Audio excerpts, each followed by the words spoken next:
The cardiologist's phone call to my husband's insurance company lasted exactly 7 minutes and 43 seconds. In that brief conversation, Dr. Martinez revealed information that would destroy my marriage, expose years of financial betrayal, and ultimately transform me from a dismissed housewife into the owner of a multi-million-dollar medical malpractice settlement. What my husband Derek never expected was that abandoning me during my heart attack would become the most expensive mistake of his life. Before we jump back in, tell us where you're tuning in from, and if this story touches you, make sure you're subscribed, because tomorrow, I've saved something extra special for you. My name is Victoria Chen Morrison, and for 18 years, I believed I was living the American dream in our sprawling suburban home in Scottsdale, Arizona.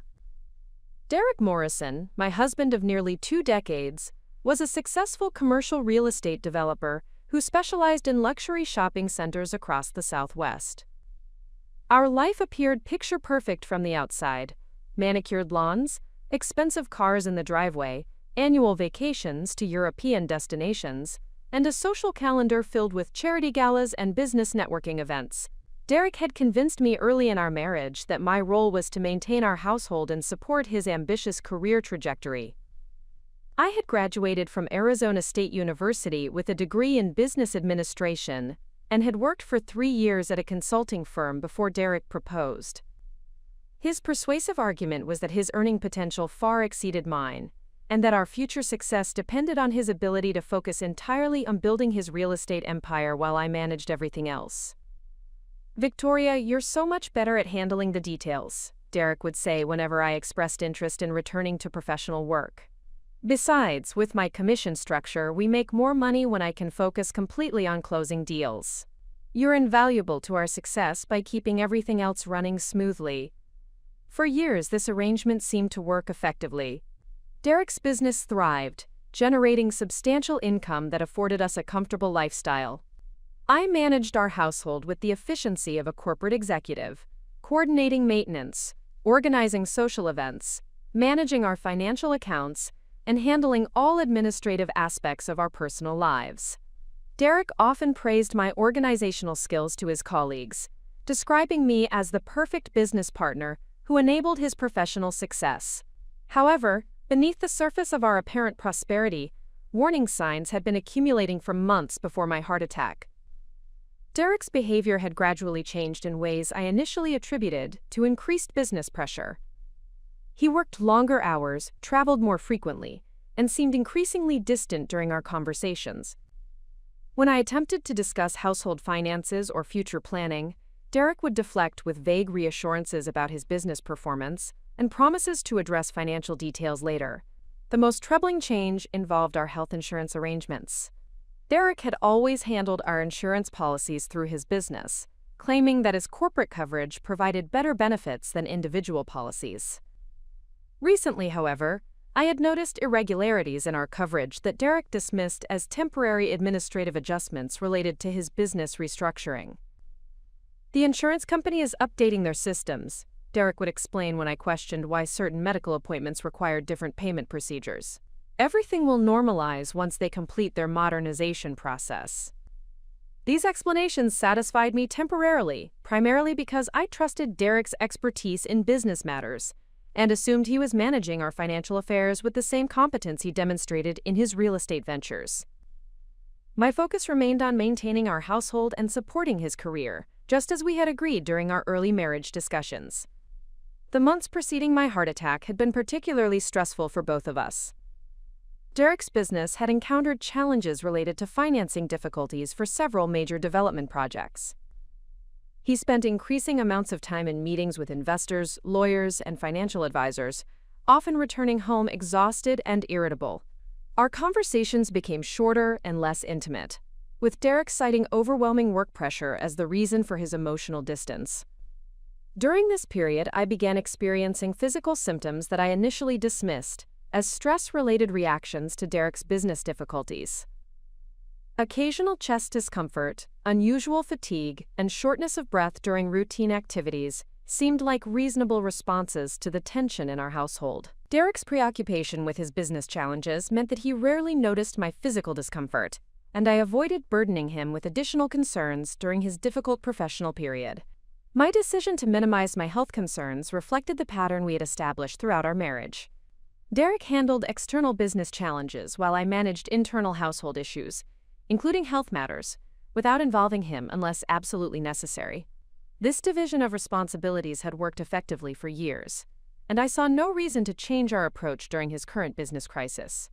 The evening before my heart attack represented a typical interaction between Derek and me during this stressful period.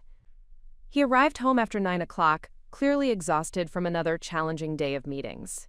I had prepared dinner and attempted to create a relaxing environment where we could reconnect and discuss our concerns.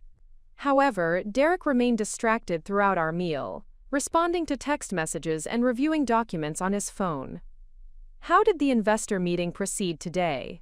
I asked, hoping to engage him in meaningful conversation about his business challenges. "Complicated," Derek replied without elaborating, his attention focused on his phone screen. "These financing arrangements are more complex than I anticipated, but we should resolve everything within the next few weeks." I attempted several more conversational approaches, but Derek's responses remained brief and distant.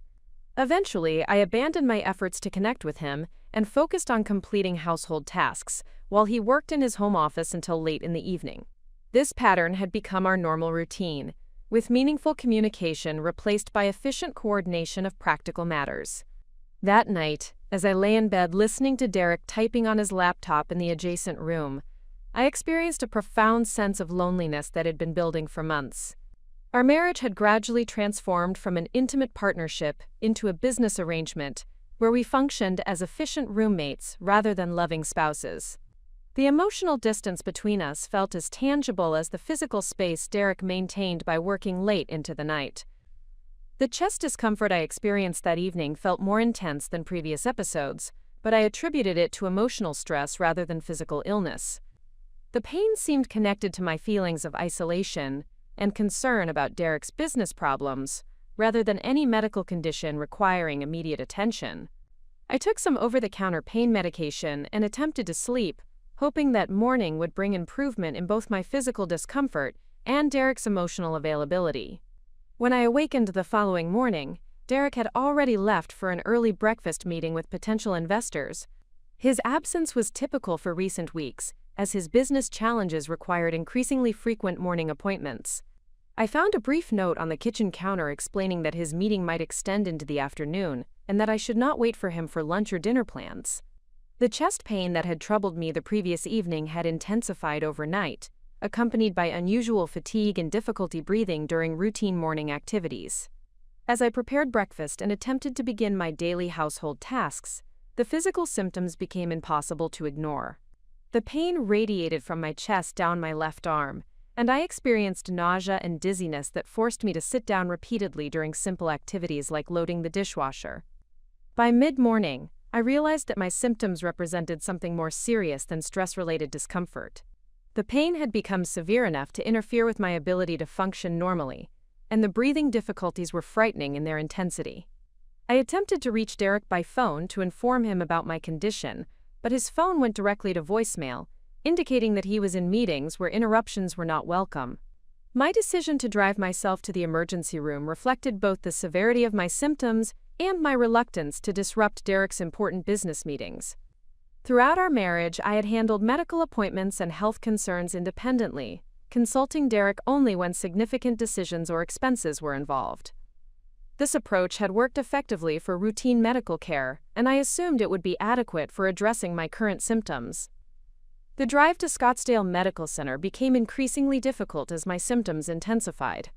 The chest pain grew more severe, and my breathing became labored to the point where I questioned my ability to operate the vehicle safely. By the time I reached the hospital parking lot, I was experiencing the most intense physical discomfort of my life, accompanied by a growing sense of panic about the seriousness of my condition. The emergency room staff responded immediately to my symptoms, recognizing the signs of a potential cardiac event. Within minutes of my arrival, I was connected to monitoring equipment and surrounded by medical professionals conducting rapid assessments of my condition. The efficiency and urgency of their response confirmed my growing suspicion that my symptoms represented a genuine medical emergency rather than stress-related discomfort.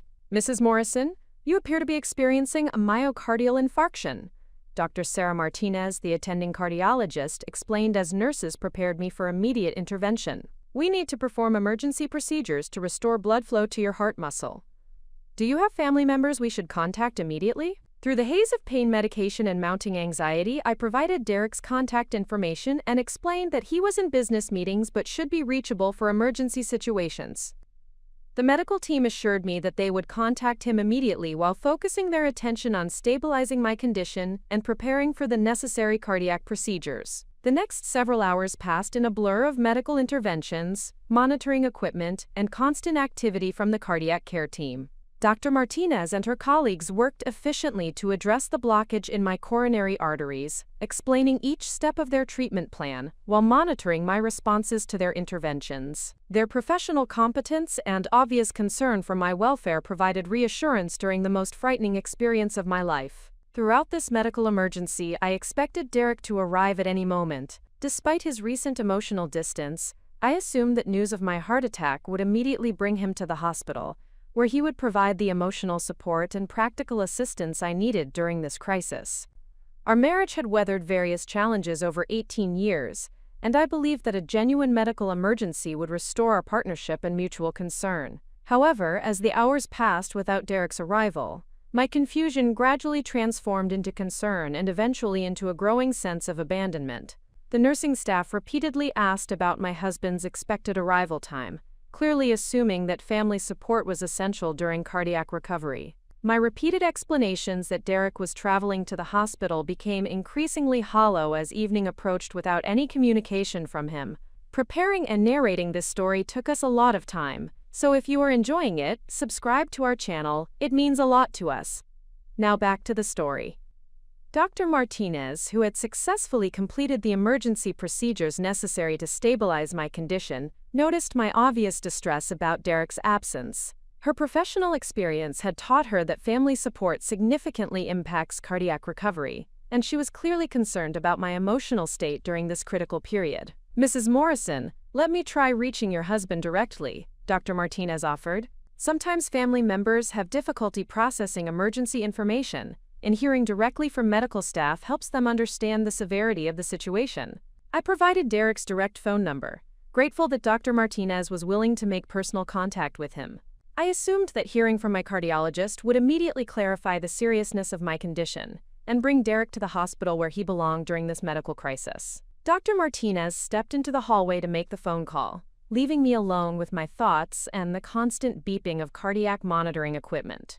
Through the partially open door, I could hear portions of her conversation with Derek, and what I overheard would fundamentally change my understanding of my marriage, my financial security, and my husband's character. The conversation I overheard would prove to be the catalyst for the most profound transformation of my life, converting a medical emergency into an opportunity for empowerment and justice that exceeded anything I could have imagined during those frightening hours in the cardiac care unit. The conversation between Dr. Martinez and Derek began with professional courtesy and medical necessity. Through the partially open door of my cardiac care room, I could hear her explaining my condition with the precise language that cardiologists use when communicating with family members about serious medical events. Mr. Morrison, this is Dr. Sarah Martinez at Scottsdale Medical Center. Your wife Victoria has experienced a significant myocardial infarction and required emergency intervention to restore blood flow to her heart muscle. She is currently stable, but this represents a serious cardiac event that will require ongoing monitoring and treatment. Derek's response was audible through the phone, his voice carrying the tone of someone receiving unexpected and unwelcome information. A heart attack? Are you certain? Victoria has never had any heart problems. She's only 43 years old. Dr. Martinez maintained her professional demeanor while explaining the medical realities of cardiac events in younger women, the specific procedures that had been performed, and the importance of family support during recovery. Her explanation was thorough and compassionate, clearly designed to help Derek understand both the severity of my condition and the steps necessary for my optimal recovery. Mr. Morrison, cardiac events can occur at any age, particularly when underlying risk factors are present.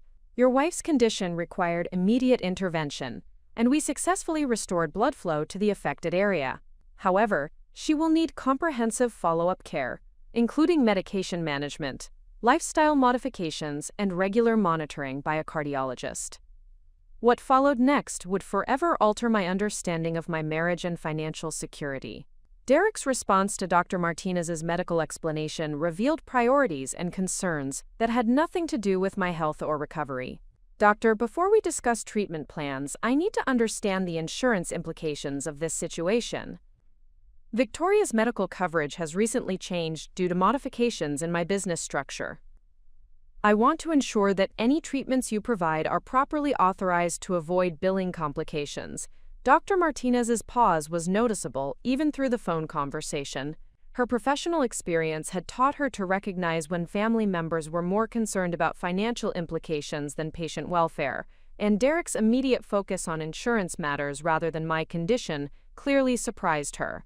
Mr. Morrison, I understand your concern about coverage verification, but your wife's condition requires immediate ongoing care regardless of insurance considerations. We can certainly work with your insurance provider to ensure proper authorization, but the priority must be her medical stabilization and recovery planning. Derek's next statement revealed the true extent of his deception and the calculated nature of his abandonment at the hospital. His words, spoken to my cardiologist while I lay in cardiac care recovering from a heart attack, demonstrated a level of callousness that redefined my understanding of his character. Dr. Martinez, I need to be direct with you about our insurance situation. Victoria is no longer covered under my business policy. Her coverage was terminated 6 months ago when I restructured my company's benefits package. She should have obtained individual coverage but apparently failed to do so. I cannot be responsible for medical expenses that result from her negligence in maintaining proper insurance. The silence that followed Derek's statement felt interminable. Dr. Martinez was clearly processing the implications of what she had heard, both for my medical care and for my personal situation. Her professional training had prepared her for many difficult family dynamics, but Derek's casual dismissal of responsibility for my medical emergency was extraordinary even by her standards. Mr. Morrison, are you indicating that Mrs. Morrison has no medical insurance coverage for this cardiac event? Derek's confirmation of my uninsured status was delivered with the clinical detachment of someone discussing a minor business inconvenience rather than his wife's medical crisis. That's correct. Victoria was informed about the insurance changes months ago and was responsible for securing alternative coverage. Any medical expenses incurred today are her responsibility, not mine. Dr. Martinez's professional composure remained intact, but her voice carried a subtle edge that indicated her growing concern about Derek's priorities and behavior. Mr. Morrison, regardless of insurance considerations, your wife has experienced a serious cardiac event and needs immediate family support. When should we expect your arrival at the hospital? Derek's response would haunt me for months afterward, representing the moment when 18 years of marriage were reduced to a calculated business decision based on financial convenience rather than human compassion. Doctor, I cannot leave my current business meetings to come to the hospital today. I have critical investor presentations that cannot be rescheduled, and frankly, Victoria's decision to let her insurance lapse has created a situation that I cannot resolve by being physically present. Please ensure that she understands the financial implications of any treatment decision she makes. Quote, Dr. Martinez's professional training had not prepared her for a spouse who would prioritize business meetings over a wife's heart attack, particularly when that spouse was simultaneously denying financial responsibility for medical care. Her response reflected both her medical expertise and her growing understanding of the personal dynamics that had contributed to my current situation. Mr. Morrison, I must strongly encourage you to reconsider your priorities. Your wife has survived a major cardiac event, but recovery requires both medical treatment and emotional support. Her psychological well-being directly impacts her physical recovery, and family presence is considered essential during this critical period. Derek's final statement during that phone conversation revealed the complete transformation of his priorities and the calculated nature of his emotional withdrawal from our marriage. His words demonstrated that my heart attack represented an inconvenience to be managed, rather than a crisis requiring his immediate attention and support. Doctor, Victoria is a capable woman who has managed household crises effectively for years. and confident she can handle this medical situation with the same competence she brings to other responsibilities. Please ensure that any financial arrangements she makes reflect her personal responsibility for this situation." Quote, the phone call ended with Dr. Martinez's professional but clearly strained acknowledgement of Derek's position, followed by her assurance that my medical care would continue regardless of insurance complications. Her return to my room brought both medical updates about my condition and the devastating revelation about Derek's response to my emergency. Dr. Martinez approached my bedside with the careful demeanor of someone preparing to deliver difficult information. Her medical training had taught her to balance honesty with compassion when discussing challenging situations with patients, but Derek's behavior had clearly challenged her professional experience with family dynamics during medical crises. "Mrs. Morrison, I have spoken with your husband about your condition and treatment plan. However, I need to discuss some important information with you about your insurance coverage and financial arrangements for your care." The conversation that followed represented the most profound disillusionment of my adult life. Dr. Martinez explained Derek's claims about my insurance status, his denial of financial responsibility for my medical care, and his refusal to come to the hospital during my cardiac emergency. Each revelation felt like additional physical pain, layered upon the trauma my heart had already experienced. "Mrs. Morrison, according to your husband, your medical insurance was terminated 6 months ago, and he believes you were responsible for securing alternative coverage. He has also indicated that he cannot leave his business commitments to provide support during your recovery." The implications of Derek's statements began crystallizing in my mind as the pain medication allowed me to think more clearly about my situation. If Derek's claims about insurance termination were accurate, I faced potential medical bills that could easily exceed $100,000 for emergency cardiac intervention. More devastating was the realization that Derek had allowed me to remain uninsured while knowing that I had no knowledge of the coverage termination.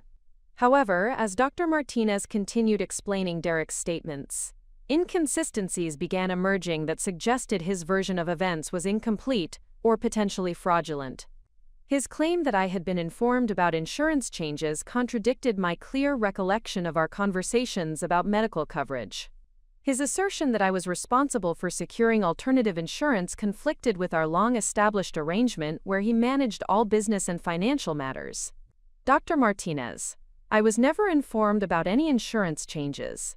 Derek has always handled our medical coverage through his business, and he specifically told me that recent changes were temporary administrative adjustments that would be resolved automatically."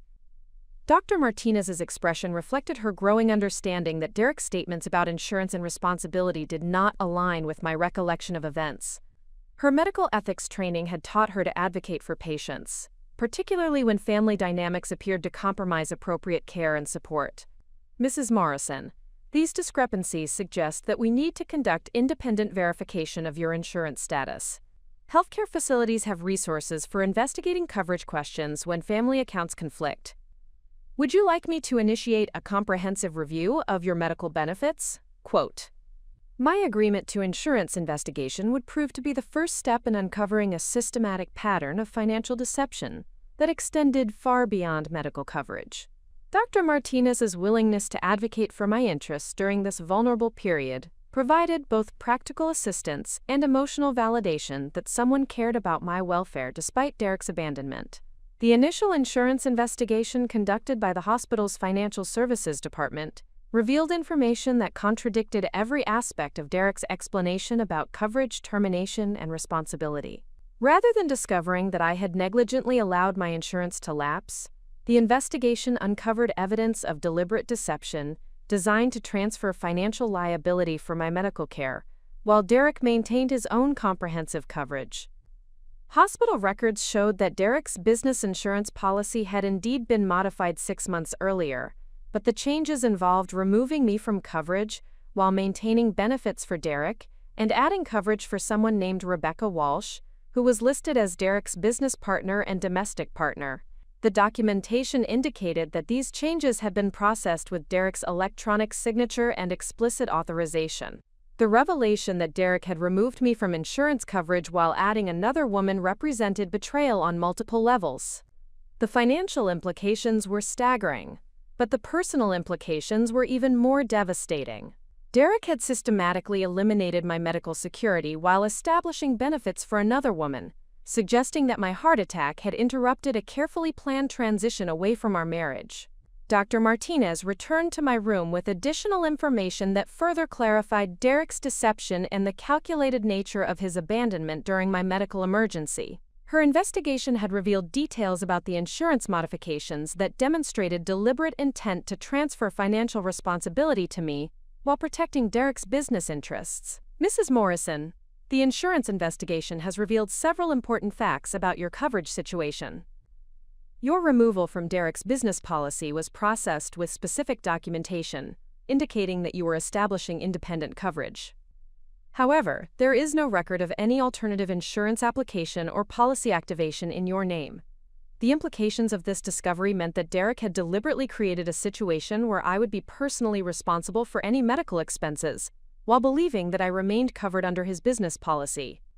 His claims about informing me of coverage changes were demonstrably false, as evidenced by the lack of any alternative insurance arrangements that would have been necessary if I had actually been informed about the policy modifications. More disturbing was the revelation that Rebecca Walsh, the woman who had been added to Derek's insurance policy, was listed with her home address and described as Derek's domestic partner in business documentation. This suggested that Derek had been planning to replace me not only in his insurance coverage but potentially in our shared residence and business arrangements. The scope of Derek's deception extended beyond insurance fraud to encompass a comprehensive strategy for separating his financial assets from any responsibility for my welfare. His abandonment during my heart attack was not an emotional reaction to stress, but rather the implementation of a calculated plan to establish legal and financial distance from my circumstances. As the full implications of Derek's betrayal became clear, I experienced a transformation that began during those hours in the cardiac care unit. The physical trauma of my heart attack was compounded by the emotional trauma of discovering that my husband had systematically planned to abandon me during any serious medical emergency. However, this devastating knowledge also created the foundation for an empowerment journey that would ultimately provide justice and financial security beyond anything I had previously imagined. Dr. Martinez's advocacy during my insurance investigation had revealed not only Derek's deception, but also potential legal violations related to insurance fraud and abandonment that would prove crucial for my eventual legal response. Her professional integrity and personal concern for my welfare provided both immediate support and practical assistance that would prove invaluable for addressing Derek's betrayal. The evening of my heart attack, as I lay in the cardiac care unit surrounded by monitoring equipment and medical professionals who had saved my life, I began planning a response to Derek's betrayal that would demonstrate the strength, intelligence, and strategic thinking that he had underestimated throughout our marriage. The woman he had abandoned was not the helpless victim he expected, but rather someone capable of transforming devastating betrayal into unprecedented personal empowerment. The morning after my heart attack brought both physical recovery challenges and the beginning of a systematic investigation that would reveal the full scope of Derek's financial deception. Dr. Martinez had arranged for my continued monitoring in the cardiac care unit, while hospital administrators worked to resolve the insurance complications that Derek's betrayal had created. Their professional advocacy provided both medical security and the emotional support necessary for me to begin addressing the broader implications of my situation.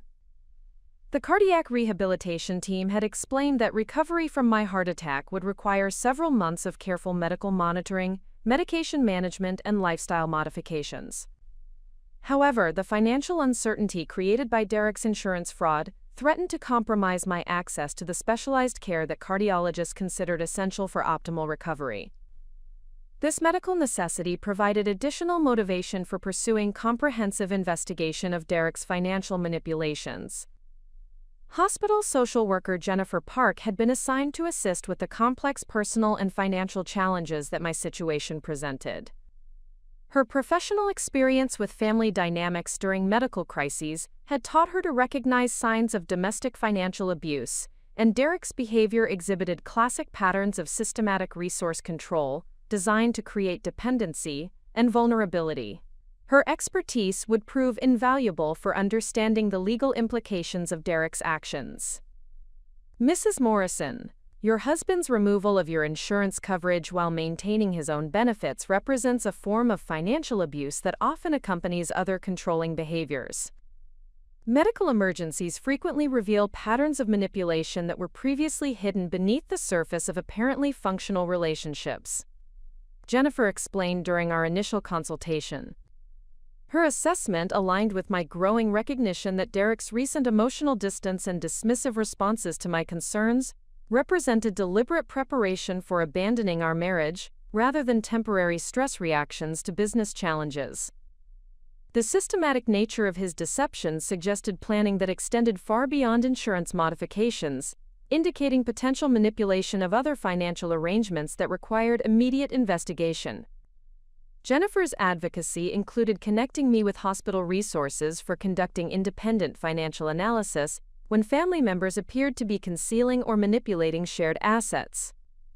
The hospital's legal department maintained relationships with attorneys who specialized in cases involving medical emergencies complicated by domestic financial abuse, providing access to expertise that would prove crucial for addressing Derek's systematic deception.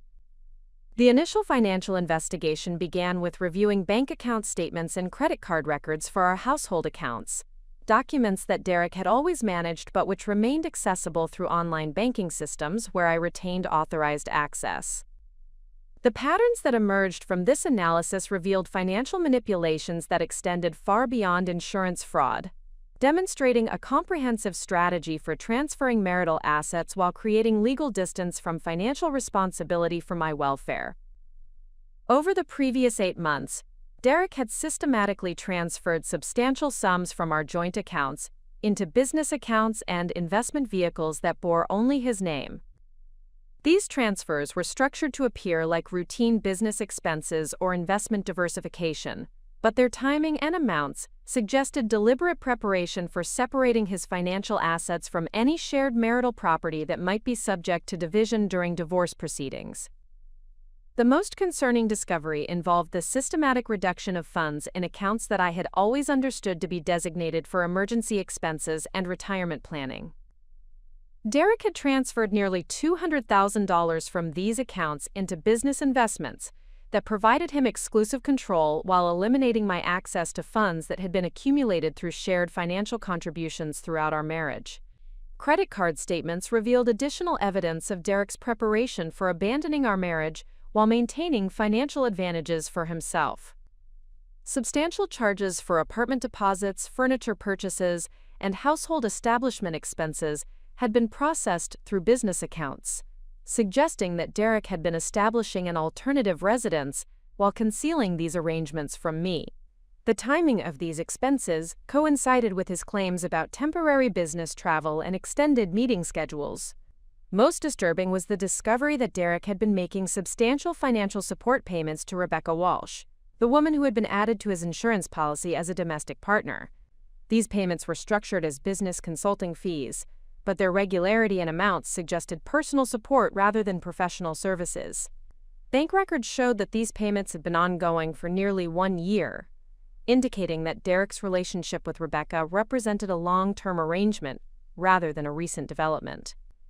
The scope of financial deception that emerged from this initial investigation demonstrated that Derek's abandonment during my heart attack represented the culmination of systematic planning rather than an impulsive response to medical emergency stress.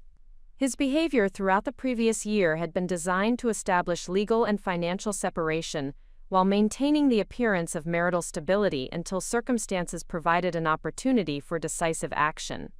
However, Derek's confidence in his financial manipulations was based on assumptions about my capabilities and resources that would prove to be significantly inaccurate.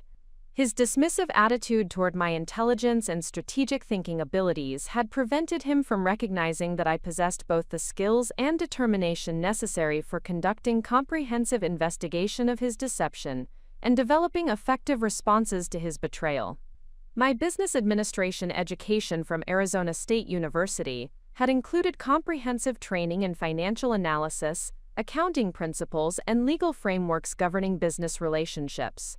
While I had not utilized these professional skills during my years as a household manager, my foundational knowledge remained intact, and proved essential for understanding the technical aspects of Derek's financial manipulations and their legal implications. More importantly, my years of managing complex household operations had developed sophisticated organizational and analytical capabilities that proved invaluable for systematic investigation. Coordinating multiple service providers, managing detailed budgets, and maintaining accurate records for tax and insurance purposes had required skills that were directly applicable to financial investigation and legal preparation. The discovery of Derek's systematic deception also revealed that I possessed access to financial records and legal documentation that he had not anticipated would be available for investigation. His assumption that I remained ignorant about business and financial matters had prevented him from implementing security measures that would have concealed his manipulations from someone with appropriate analytical skills and access to relevant information. Over the following days, my investigation expanded to include professional consultation with forensic accountants and family law attorneys who specialized in cases involving complex financial deception during marriage dissolution. Their expertise provided both validation of my initial findings and strategic guidance for developing comprehensive legal responses that would address Derek's systematic violations of fiduciary responsibilities and legal obligations to marital partnership. Forensic accountant Maria Santos reviewed my preliminary analysis and confirmed that Derek's financial transfers represented clear violations of legal standards governing marital property management during ongoing marriages. Her professional assessment indicated that Derek's systematic asset transfers could be legally challenged and potentially reversed through appropriate court action, providing pathways for recovering funds that had been improperly diverted from shared marital assets. Mrs. Morrison, your husband's financial transfers exhibit classic patterns of deliberate asset concealment designed to disadvantage a spouse during divorce proceedings. These actions represent violations of fiduciary duties that courts take very seriously, particularly when they occur during periods when one spouse was unaware of impending marriage dissolution, Maria explained during our consultation. Her analysis also revealed that Derek's business structure modifications, including the insurance changes that had left me without medical coverage, were potentially subject to legal challenge based on laws governing spousal support obligations and shared financial responsibilities during marriage.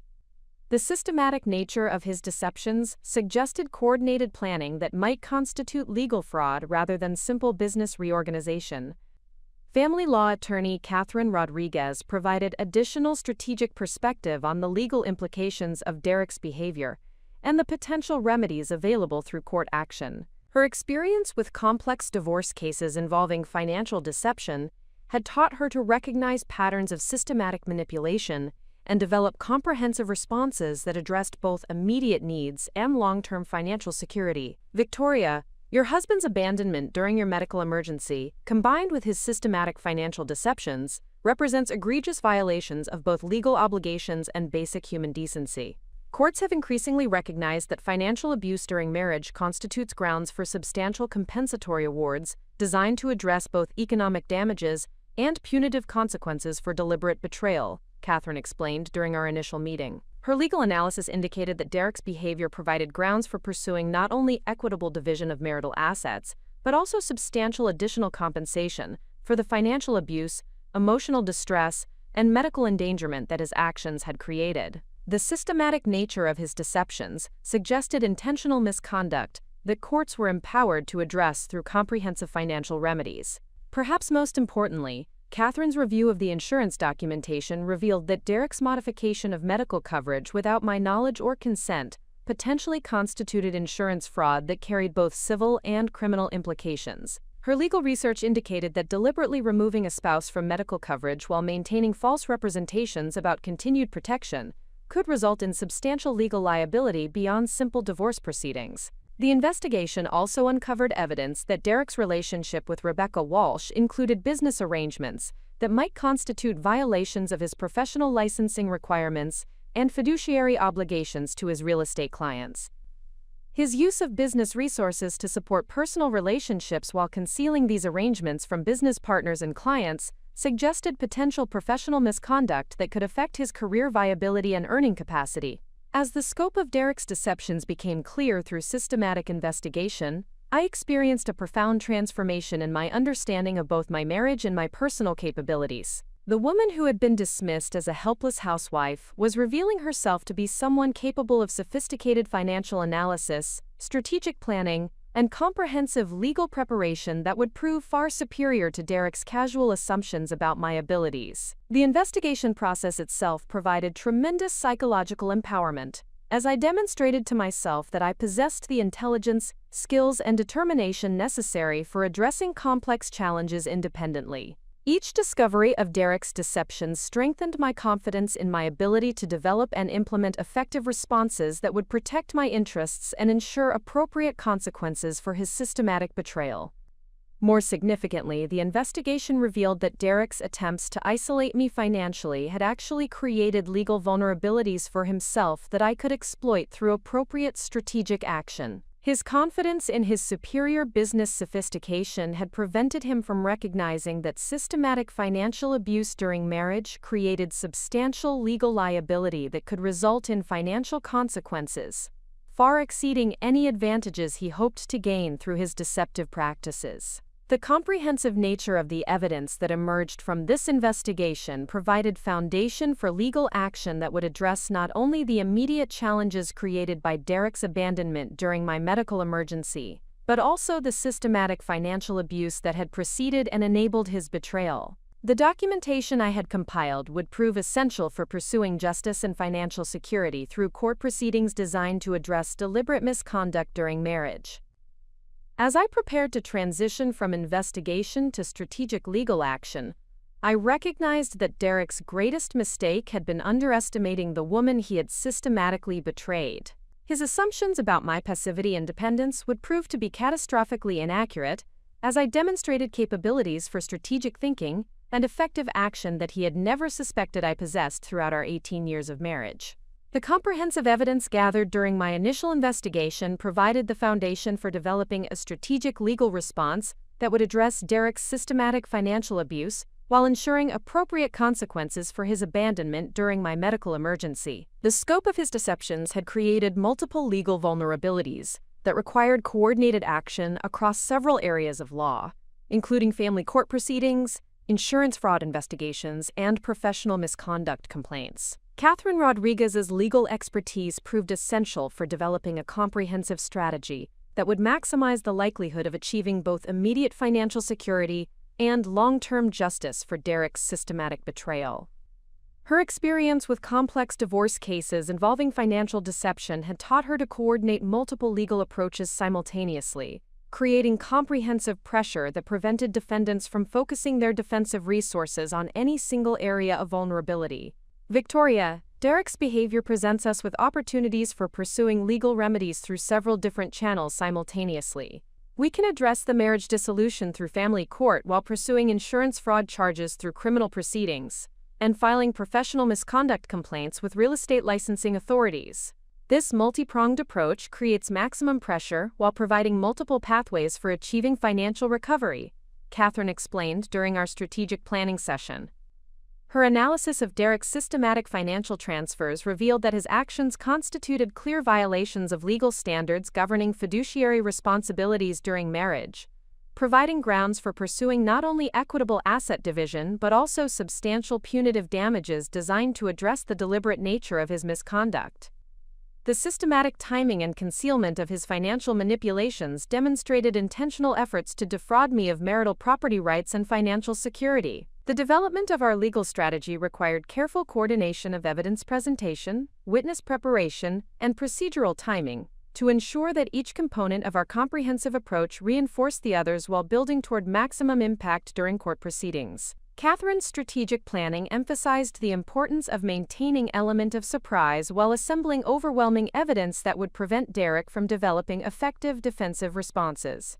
Forensic accountant Maria Santos continued her detailed analysis of Derek's financial records, expanding her investigation to include business transactions, investment activities, and professional relationships that might reveal additional evidence of systematic deception or misconduct. Her forensic expertise was essential for translating complex financial data into clear legal arguments that would be comprehensible to judges and juries while demonstrating the calculated nature of Derek's betrayal.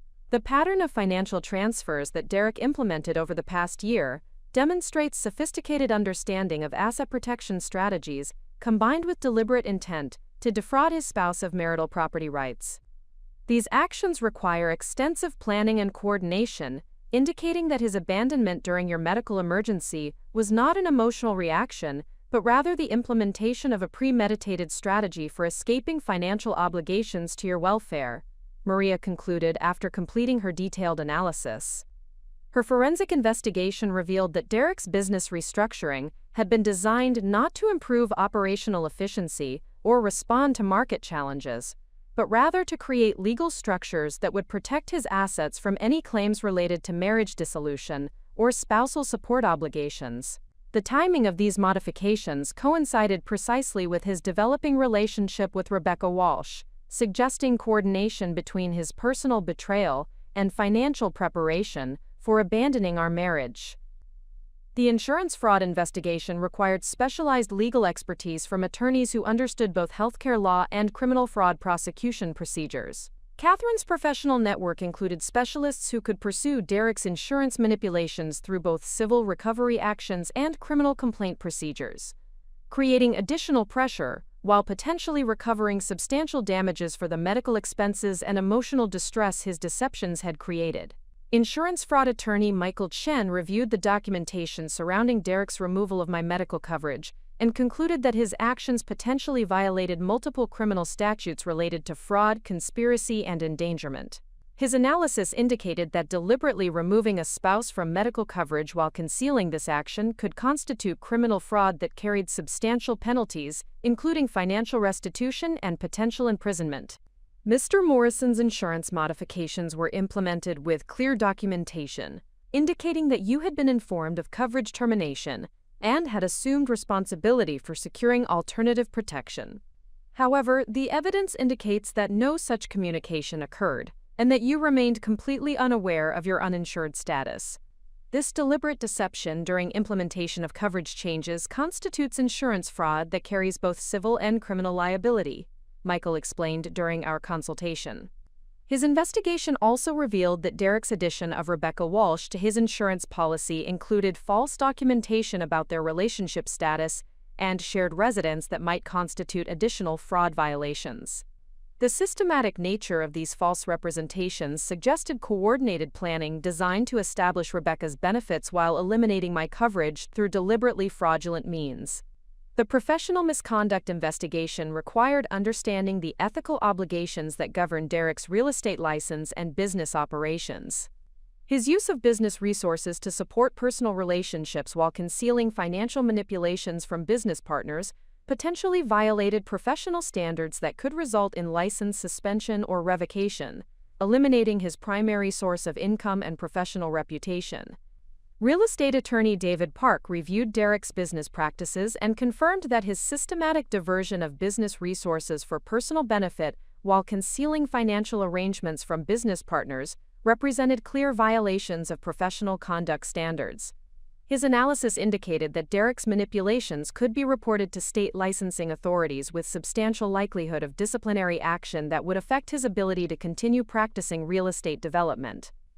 Professional real estate licenses require maintenance of ethical standards in both business and personal financial management. Your husband's systematic financial deceptions, particularly his insurance fraud and spousal abandonment during medical emergency, represent conduct that licensing authorities consider fundamentally incompatible with professional real estate practice, David explained during our consultation. The comprehensive legal strategy that emerged from these consultations involved coordinated action across multiple areas of law designed to address Derek's systematic misconduct, while ensuring maximum financial recovery and appropriate consequences for his deliberate betrayal. The timeline for implementation required careful sequencing to maintain legal advantages while building momentum through early successes that would strengthen our position for more complex proceedings. The family court proceedings would address immediate issues including temporary financial support during my medical recovery, emergency access to marital assets for healthcare expenses, and preliminary asset preservation orders that would prevent Derek from continuing his systematic transfer of marital property. These early court actions would provide immediate financial security while establishing legal precedents for our comprehensive divorce proceedings. Catherine's preparation for family court emphasized the importance of demonstrating Derek's systematic financial abuse and medical abandonment as evidence of his fundamental unfitness for shared custody or favorable asset division. The documentation we had assembled would prove that Derek's behavior represented deliberate cruelty rather than business necessity, providing grounds for substantial compensatory awards and punitive financial consequences. Victoria, Derek's abandonment during your heart attack provides us with extraordinary leverage in family court proceedings. Judges have significant discretion in addressing spousal misconduct, and systematic financial abuse combined with medical abandonment represents behavior that courts consider fundamentally incompatible with equitable treatment during divorce proceedings, Catherine advised during our preparation sessions. The insurance fraud proceedings would be pursued simultaneously through both civil recovery actions and criminal complaint procedures, creating comprehensive pressure while potentially recovering substantial damages that extended beyond simple medical expense reimbursement. The systematic nature of Derek's insurance deceptions provided grounds for pursuing punitive damages designed to address the deliberate endangerment that his actions had created. Criminal complaint procedures required coordination with law enforcement agencies and prosecutors who specialized in white-collar fraud cases. The evidence of Derek's systematic insurance manipulations and false documentation provided foundation for criminal charges that could result in substantial financial penalties and potential imprisonment, creating additional incentives for favorable settlement negotiations. The professional misconduct complaints would be filed with state real estate licensing authorities and professional association disciplinary committees, targeting Derek's ability to continue earning substantial income through real estate development. The systematic nature of his financial deceptions and professional ethical violations provided grounds for license suspension or revocation that would eliminate his primary source of financial resources. Strategic timing of these various legal actions required careful coordination to maximize their cumulative impact, while preventing Derek from developing effective defensive strategies. Catherine's experience had taught her that simultaneous pressure through multiple legal channels often produced more favorable outcomes than sequential proceedings that allowed defendants time to adapt and respond to each challenge individually. The preparation phase also included developing comprehensive financial projections that would demonstrate the long-term economic impact of Derek's systematic abuse and abandonment. These calculations would be essential for pursuing appropriate compensatory damages, while ensuring that any settlement or court award provided sufficient resources for my ongoing medical care and financial security throughout my recovery and beyond. Medical expert preparation involved working with Dr. Martinez and other healthcare professionals to document the relationship between Derek's abandonment and the additional medical complications that emotional stress during cardiac recovery could create. Their testimony would be crucial for establishing the full scope of damages that Derek's behavior had caused, while demonstrating the ongoing medical risks that his abandonment had created. The comprehensive legal strategy that emerged from this planning process represented a sophisticated response to Derek's systematic betrayal that would address every aspect of his misconduct, while ensuring maximum financial recovery and appropriate consequences for his deliberate cruelty. The coordination of multiple legal approaches would create overwhelming pressure while providing numerous pathways for achieving justice and financial security. As we prepared to begin implementation of this comprehensive legal strategy, I experienced a profound sense of empowerment that contrasted dramatically with the helplessness I had felt during Derek's abandonment at the hospital. The systematic preparation and professional collaboration had transformed my apparent victimization into strategic advantage, while demonstrating capabilities for complex legal planning that Derek had never suspected I possessed. The woman who had been dismissed as a dependent housewife was revealing herself to be someone capable of orchestrating sophisticated legal responses to systematic financial abuse. Derek's confidence in his superior business expertise would prove to be catastrophically inaccurate as I demonstrated strategic thinking and legal preparation that far exceeded his casual assumptions about my capabilities and determination. The implementation of our comprehensive legal strategy would begin with family court proceedings designed to establish immediate financial security, while preserving evidence and preventing Derek from continuing his systematic asset transfers. These initial legal actions would provide both practical protection and psychological validation that someone who had been systematically betrayed possessed the resources and expertise necessary for achieving comprehensive justice through appropriate legal channels. The implementation of our comprehensive legal strategy commenced with filing emergency motions in family court, designed to secure immediate financial protection while preserving marital assets from Derek's continued manipulation. Catherine Rodriguez had structured these initial legal actions to create maximum impact while establishing precedents that would strengthen our position throughout the subsequent proceedings. The timing was calculated to coincide with Derek's scheduled investor presentations, ensuring that legal process service would occur during his most professionally vulnerable moments. The emergency motion for temporary spousal support addressed the immediate crisis created by Derek's insurance fraud and medical abandonment. Catherine's legal arguments emphasized that Derek's systematic removal of my medical coverage while concealing this action from me constituted deliberate endangerment that required immediate court intervention to prevent further harm. The motion requested substantial monthly support payments, sufficient to cover my ongoing cardiac care while ensuring financial stability during the extended legal proceedings ahead. The emergency asset preservation order sought to freeze all marital property transfers and require court approval for any significant financial transactions involving assets that had been accumulated during our marriage. This legal mechanism would prevent Derek from continuing his systematic transfer of funds to accounts under his exclusive control, while ensuring that marital assets remained available for equitable distribution during divorce proceedings. Most significantly, the motion for emergency access to Derek's business insurance policy sought immediate reinstatement of my medical coverage with retroactive effect to cover all expenses related to my cardiac emergency. Catherine's legal research had revealed that courts possessed authority to order reinstatement of spousal insurance coverage when removal had been accomplished through fraudulent means or systematic deception designed to shift financial liability. The service of these legal documents occurred at Derek's downtown office during a critical investor meeting for one of his major development projects. Professional process servers delivered the comprehensive legal package while Derek was presenting financial projections to potential investors, creating immediate disruption of his carefully orchestrated business presentation, while ensuring that his professional associates became aware of the serious legal challenges he was facing. Derek's initial response to the legal service revealed both his shock at the scope of my legal preparation and his continued underestimation of my strategic capabilities. According to the process server's report, Derek's composure completely collapsed upon reviewing the legal documents, transforming from confident business presenter to visibly distressed defendant within minutes of receiving service.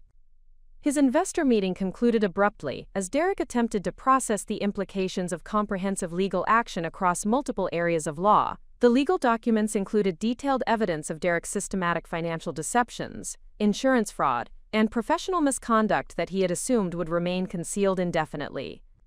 The comprehensive nature of our investigation and the sophisticated legal arguments presented in our motions demonstrated preparation and strategic thinking that contradicted his assumptions about my capabilities and resources for mounting effective legal resistance to his betrayal. Derek's immediate response involved contacting expensive legal representation through the same firm that handled his business transactions, assuming that superior financial resources would provide adequate defense against my legal actions. However, his consultation with Hartwell, Briggs & Associates revealed that the evidence we had assembled created substantial legal vulnerabilities that would be difficult to defend regardless of the quality of his legal representation. Marcus Hartwell, the senior partner who reviewed Derek's case, provided an assessment that fundamentally challenged Derek's expectations about the likely outcomes of our legal proceedings. His preliminary analysis indicated that Derek's systematic financial deceptions and insurance fraud had created criminal liability exposure that extended beyond simple divorce proceedings, potentially resulting in consequences that would affect his business license and professional reputation. Mr. Morrison, the documentation that your wife has assembled indicates systematic financial manipulation and insurance fraud that creates exposure across multiple areas of law. The evidence suggests deliberate planning and coordination over extended periods, which courts and prosecutors consider aggravating factors that increase potential penalties and financial liability. Hartwell explained during Derek's initial consultation. Hartwell's analysis also revealed that Derek's abandonment during my medical emergency, combined with his systematic financial abuse, provided grounds for substantial punitive damages that could far exceed simple equitable asset division. The calculated nature of his betrayal during my cardiac crisis demonstrated callousness that courts were empowered to address through comprehensive financial remedies designed to provide both compensation and deterrent effects. Derek's assumption that expensive legal representation would neutralize the evidence of his systematic misconduct proved to be fundamentally incorrect. Hartwell's professional assessment indicated that the scope and quality of evidence we had assembled would be extremely difficult to challenge, regardless of the defensive strategies his legal team might employ. The systematic nature of Derek's deceptions had created documentation that would be virtually impossible to explain away through alternative interpretations. The emergency court hearing scheduled for the following week would provide Derek's first direct confrontation with the legal consequences of his systematic betrayal. Catherine's preparation emphasized presenting overwhelming evidence of Derek's financial abuse and medical abandonment, while demonstrating the immediate necessity for court intervention to prevent further harm to my financial security and medical recovery. Catherine's strategy for the emergency hearing involved systematic presentation of evidence that would establish Derek's pattern of deliberate deception while demonstrating the immediate risks that his continued financial manipulations created for my welfare. The presentation would begin with medical testimony about the relationship between emotional stress and cardiac recovery, establishing the health implications of Derek's abandonment and ongoing financial abuse. Dr. Martinez had agreed to provide expert testimony about the medical consequences of Derek's abandonment during my cardiac emergency and the ongoing risks that financial stress created for my recovery. Her professional assessment indicated that emotional trauma during cardiac rehabilitation could significantly increase risks of additional cardiac events, making Derek's systematic financial abuse a direct threat to my physical health and medical stability. Emotional stress during cardiac recovery creates measurable physiological impacts that can compromise healing and increase risks of subsequent cardiac events. Mr. Morrison's abandonment during his wife's medical emergency, combined with his systematic financial abuse, creates ongoing stress that directly threatens her medical recovery and long-term cardiac health. Drive. Martinez would testify during the emergency hearing. Forensic accountant Maria Santos had prepared detailed analysis of Derek's financial transfers that would demonstrate the systematic nature of his asset manipulation, while quantifying the financial impact of his deceptions on marital property available for my support and medical care. Her testimony would establish that Derek's financial manipulations were designed specifically to disadvantage me during divorce proceedings while protecting his personal assets from any claims related to spousal support obligations. The evidence presentation would also include documentation of Derek's relationship with Rebecca Walsh and his systematic transfer of marital resources to support their developing personal relationship while concealing these arrangements from me. Bank records showed regular payments to Rebecca that coincided with Derek's emotional withdrawal from our marriage, demonstrating that his abandonment was coordinated with establishment of an alternative relationship, rather than resulting from business stress or marital difficulties.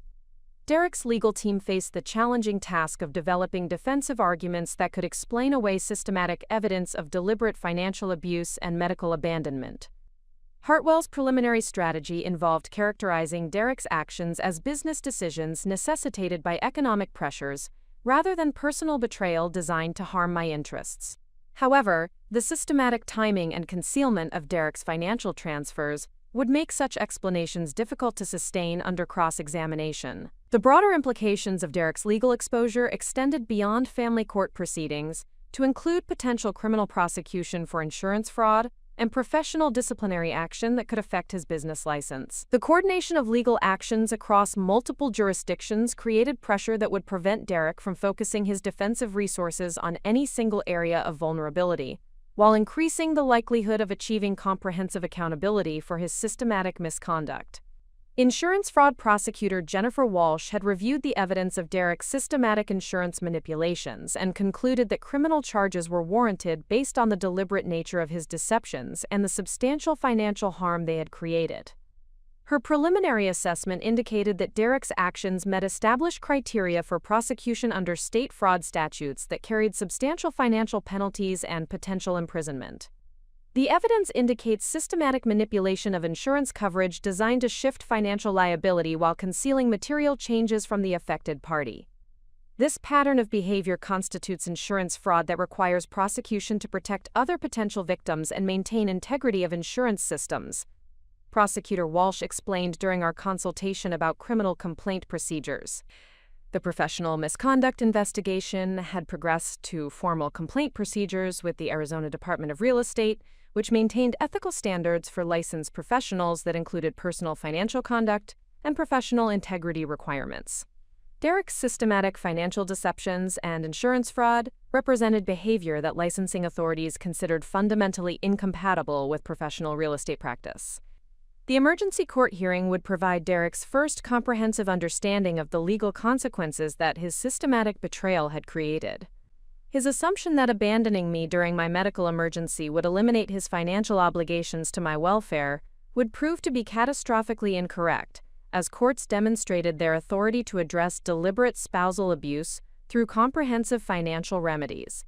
Derek's preparation for the emergency hearing revealed his continued underestimation of my strategic capabilities and the quality of legal representation I had assembled. His legal team's defensive strategy appeared to assume that emotional appeals about business pressure would overcome systematic evidence of deliberate financial manipulation and medical abandonment. This approach would prove inadequate when confronted with comprehensive documentation of his calculated betrayal. The evening before the emergency hearing, Derek made his first direct contact with me since his abandonment at the hospital, attempting to negotiate private resolution of our legal proceedings without court intervention. His approach revealed both his growing awareness of his legal vulnerabilities and his continued assumption that he could manipulate me through emotional appeals and financial pressure, rather than accepting accountability for his systematic misconduct. Derek's attempted negotiation involved offers of limited financial support in exchange for withdrawal of legal proceedings, particularly the criminal fraud complaints, and professional misconduct charges that threatened his business license and earning capacity. His proposals demonstrated recognition that his systematic deceptions had created legal liability, while revealing his assumption that financial settlements could eliminate accountability for deliberate betrayal during medical emergency. However, Derek's negotiation approach continued to reflect his fundamental misunderstanding of my transformation from dependent spouse to strategic legal advocate, capable of pursuing comprehensive justice through appropriate legal channels. The woman who had been dismissed as helpless housewife had developed capabilities for sophisticated legal strategy that would prove far superior to his assumptions about emotional manipulation and financial pressure as effective defensive tactics. The emergency court hearing would demonstrate to Derek that his systematic financial abuse and medical abandonment had created legal consequences that extended far beyond his casual expectations about divorce proceedings. The comprehensive evidence we had assembled would establish patterns of deliberate misconduct that courts were empowered to address through substantial financial remedies and ongoing protective orders designed to prevent further abuse. The Maricopa County Family Court convened at 9 o'clock on Tuesday morning with Judge Patricia Hawkins presiding over the emergency hearing that would fundamentally alter the trajectory of my legal proceedings against Derek. The courtroom atmosphere reflected the gravity of the allegations contained within our comprehensive legal filings, with court personnel demonstrating the heightened attention that cases involving medical abandonment and systematic financial abuse typically received within the family court system. Judge Hawkins possessed extensive experience with complex divorce proceedings involving allegations of domestic financial abuse, having developed professional expertise in recognizing patterns of systematic manipulation designed to disadvantage vulnerable spouses during marriage dissolution. Her judicial reputation emphasized thorough analysis of evidence combined with decisive action when circumstances warranted immediate intervention to protect endangered parties from ongoing abuse or financial manipulation. Derek arrived at the courthouse accompanied by his legal team from Hartwell, Briggs & Associates, their expensive suits and confident demeanor reflecting the substantial financial resources that Derek had assumed would provide adequate defense against my legal actions. However, their preliminary case review had revealed the comprehensive nature of evidence we had assembled, creating recognition that defensive strategies would prove more challenging than Derek had initially anticipated. Marcus Hartwell's opening statement attempted to characterize Derek's systematic financial transfers and insurance modifications as reasonable business decisions necessitated by economic pressures rather than deliberate attempts to defraud me of marital property rights or medical coverage. His argument emphasized Derek's professional obligations to protect business assets while portraying the timing of various financial changes as coincidental rather than coordinated efforts to disadvantage me during divorce proceedings. Your Honor, Mr. Morrison's business restructuring activities represented prudent financial management during challenging economic conditions. The insurance modifications were implemented as part of comprehensive cost reduction measures designed to maintain business viability during temporary market difficulties.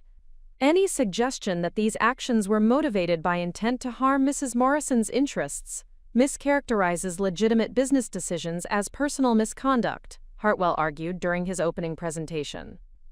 However, Catherine Rodriguez's opening statement systematically dismantled Derek's defensive narrative through methodical presentation of evidence that demonstrated the calculated timing and deliberate concealment that characterized his financial manipulations. Her presentation emphasized the coordination between Derek's asset transfers, insurance fraud, and relationship development with Rebecca Walsh, establishing patterns of behavior that contradicted claims about business necessity or coincidental timing. Your Honor, the evidence will demonstrate that Mr. Morrison implemented a systematic strategy designed to eliminate his financial obligations to his wife, while establishing alternative personal relationships supported by marital assets. His abandonment during Mrs. Morrison's cardiac emergency represents the culmination of months of deliberate planning rather than an emotional response to medical crisis. Catherine stated with precision that immediately established the comprehensive nature of our legal preparation. The first witness testimony came from Dr. Sarah Martinez, whose professional assessment of Derek's medical abandonment provided crucial foundation for understanding the immediate health risks that his behavior had created for my cardiac recovery. Her medical expertise established the direct relationship between emotional stress during cardiac rehabilitation and increased risks of subsequent cardiac events, demonstrating that Derek's ongoing financial abuse constituted a measurable threat to my physical health. Dr. Martinez's testimony included detailed explanation of the standard medical protocols for family support during cardiac recovery, emphasizing that spousal presence and emotional stability represented essential components of optimal treatment outcomes. Her professional assessment indicated that Derek's abandonment during my medical emergency violated fundamental principles of cardiac care, while creating ongoing stress that directly compromised my healing process and long-term medical prognosis. Cardiac recovery requires comprehensive support that includes both medical intervention and emotional stability. Mr. Morrison's abandonment during his wife's medical emergency created trauma that measurably impacts her physiological healing process. The ongoing financial stress that his systematic abuse continues to generate represents a direct threat to her cardiac health that requires immediate intervention to prevent additional medical complications. Dr. Martinez testified with clinical precision that left no doubt about the medical significance of Derek's behavior. Her testimony also addressed the specific medical expenses that Derek's insurance fraud had created, including emergency cardiac intervention, ongoing medication management, and specialized rehabilitation services that would be necessary for optimal recovery.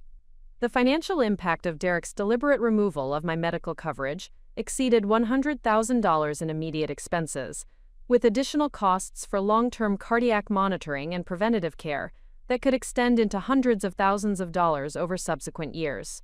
Judge Hawkins demonstrated particular attention to Dr. Martinez's testimony about the relationship between ongoing financial stress and cardiac recovery outcomes. Her judicial experience had taught her that domestic financial abuse often created health consequences that extended far beyond immediate economic impacts, requiring court intervention to address both the financial manipulation and its physiological effects on victim welfare.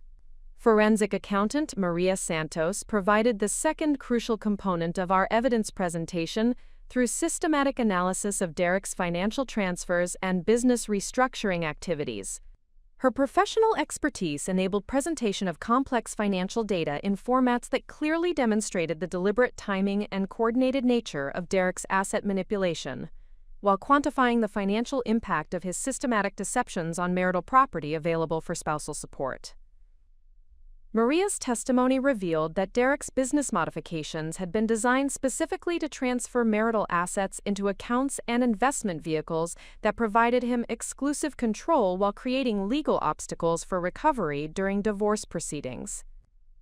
The timing of these transfers coincided precisely with his developing relationship with Rebecca Walsh, demonstrating coordination between personal betrayal and financial preparation for abandoning marital obligations.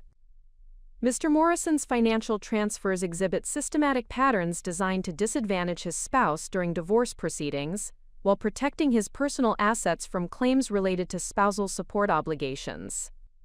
These transactions were structured to appear like routine business activities while actually accomplishing deliberate asset concealment that violates fiduciary duties governing marital property management.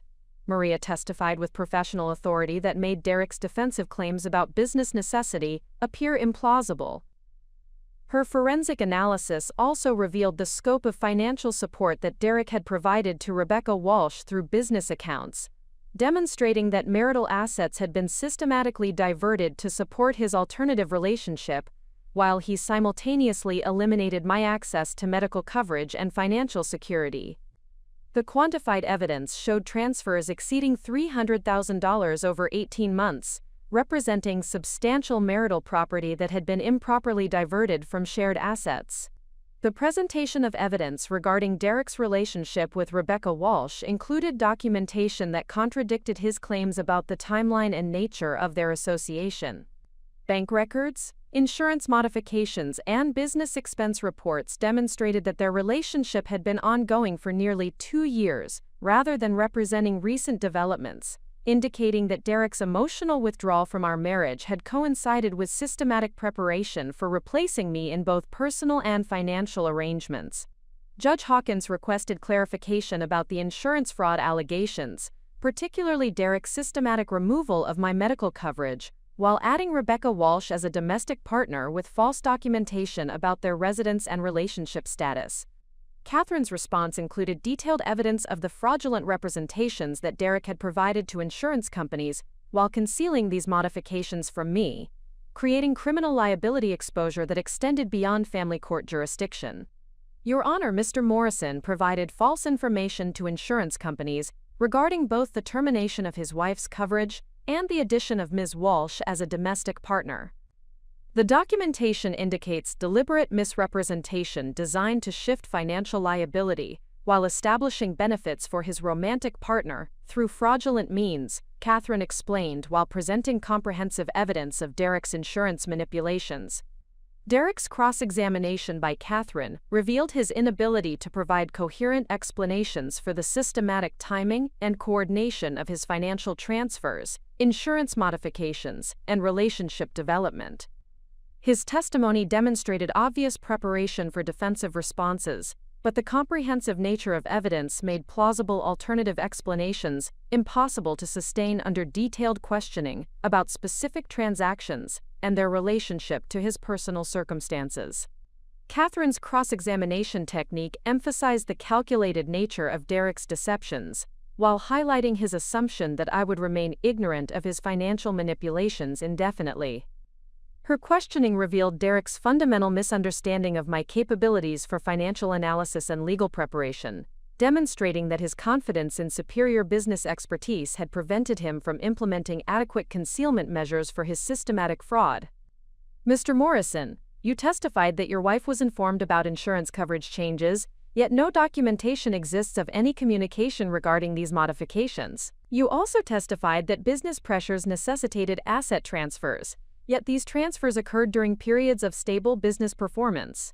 How do you reconcile these inconsistencies with your claims about legitimate business necessity? Catherine's questioning systematically dismantled Derek's defensive narrative while establishing his pattern of deliberate deception. Derek's responses revealed increasing desperation, as the comprehensive nature of evidence made his prepared explanations appear implausible under sustained examination. His assumptions about emotional manipulation and claims of business necessity proved inadequate when confronted with systematic documentation of deliberate timing and coordinated financial abuse designed to disadvantage me during divorce proceedings. Judge Hawkins concluded the evidentiary portion of the hearing with pointed questions about Derek's abandonment during my medical emergency, particularly his refusal to provide support during cardiac crisis, while simultaneously denying financial responsibility for medical expenses. Her judicial experience had rarely encountered such systematic coordination of personal cruelty with financial manipulation, creating recognition that comprehensive remedial action would be necessary to address the scope of Derek's misconduct.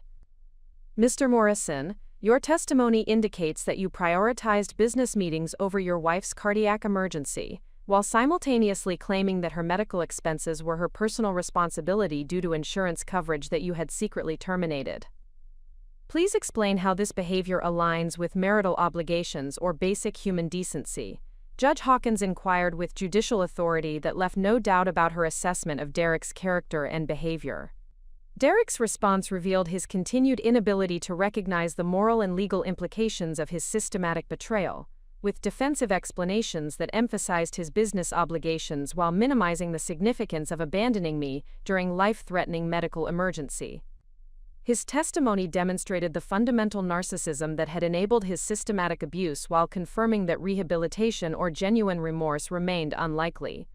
Judge Hawkins announced her intention to issue comprehensive orders addressing both immediate financial security and ongoing protection from Derek's systematic abuse.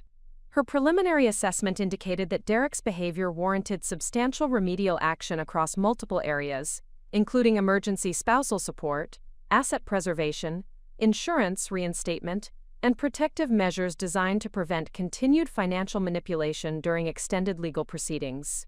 The evidence presented during this hearing demonstrates systematic financial abuse, combined with medical abandonment, that represents some of the most egregious spousal misconduct that this court has encountered.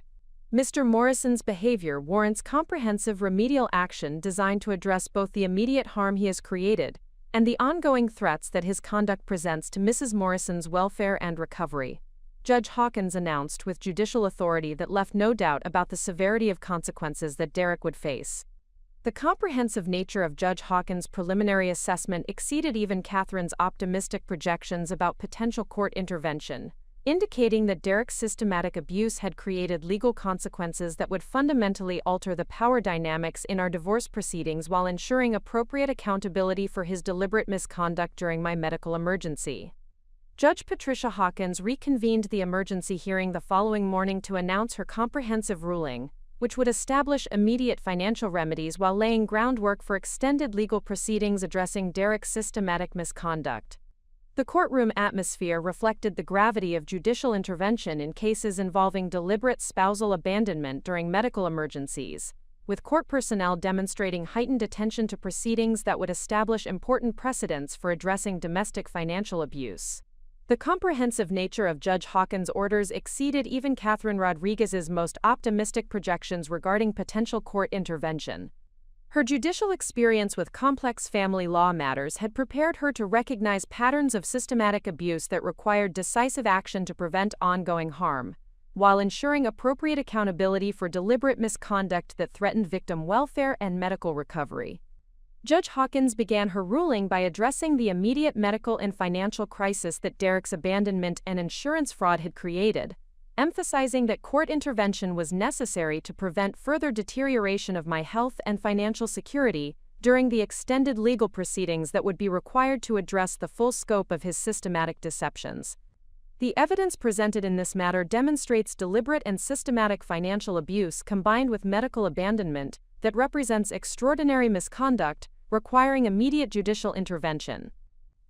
Mr. Morrison's behavior has created both immediate health risks and ongoing financial instability that this court is empowered and obligated to address through comprehensive remedial orders, Judge Hawkins announced with judicial authority that established the serious nature of Derek's legal consequences. The first component of her comprehensive ruling addressed emergency spousal support designed to ensure my financial stability during cardiac recovery and extended legal proceedings. The monthly support amount of $12,000 reflected both the substantial income that Derek generated through his real estate development activities and the extraordinary circumstances created by his systematic financial abuse and medical abandonment.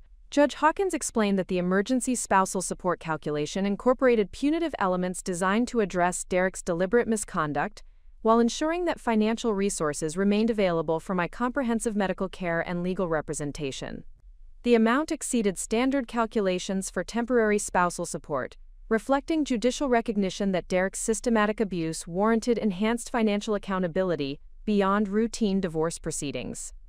Mr. Morrison's systematic financial abuse and deliberate medical abandonment have created extraordinary circumstances that require enhanced spousal support, reflecting both Mrs. Morrison's immediate needs and appropriate consequences for his egregious misconduct. The monthly support amount of $12,000 will remain in effect throughout these proceedings and may be modified based on additional evidence of financial manipulation or ongoing abuse. Judge Hawkins stated with clarity that eliminated any ambiguity about Derek's immediate financial obligations. The emergency asset preservation order represented the second crucial component of judicial intervention, freezing all marital assets and requiring court approval for any significant financial transactions involving property that had been accumulated during our marriage.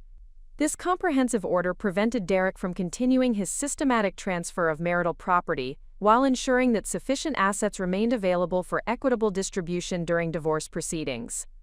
Judge Hawkins emphasized that the asset preservation order reflected evidence of Derek's ongoing efforts to conceal and transfer marital property in violation of fiduciary duties governing spousal financial obligations during marriage. The systematic nature of his asset manipulation demonstrated continued intent to defraud me of marital property rights, requiring immediate judicial intervention to prevent further financial harm. The evidence demonstrates that Mr. Morrison has engaged in systematic efforts to transfer and conceal marital assets in violation of his fiduciary obligations to his spouse.